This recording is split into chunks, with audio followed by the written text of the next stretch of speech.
Good afternoon বন্ধুরা, সবাই কেমন আছো? আমার আর একটা জগা খিচুড়ি মার্কা ব্লগে সবাইকে ওয়েলকাম। প্রথমেই আমি চা খেয়ে নিলাম, আর বিস্কিটটা দেখেছো কিরকম গলে পড়ে গেছে। ঠিক অমনি মানুষের প্রতি আমি বিশ্বাস করি, আর আমাকে অমনি ছুঁড়ে ফেলে দেয়। যাই হোক, তারপরে ফুল বানিয়ে নিচ্ছিলাম, আর তোমরা তো অলরেডি দেখে নিয়েছো আমার পেজে ফুলদানিটা। তো আর তারপরেই আর কি চলে গিয়েছিলাম চুল বাঁধতে। দেখেছো ঢং করছি, সাধারণত আমি এমনি করি না, ভিডিও করছিলাম বলে একটু বেশিই করছিলাম। আর তারপর কি করছিলাম তোমরা জানতে চাও? হ্যাঁ হ্যাঁ, আমি টিউশনি পড়ালাম ফাইনালি কালকেরে।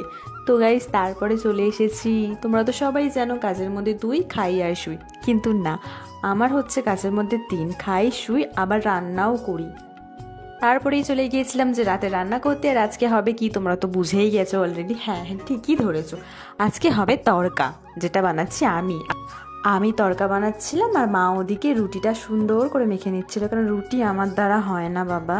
তো যাই হোক, তড়কা হবে আর আমি টেস্ট করব না, এটা হতে পারে না, কভি নেই।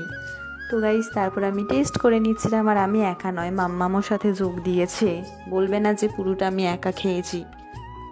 তারপরই আর কি, রান্না হওয়া মানে তো তোমরা সবাই জানো, খাওয়া।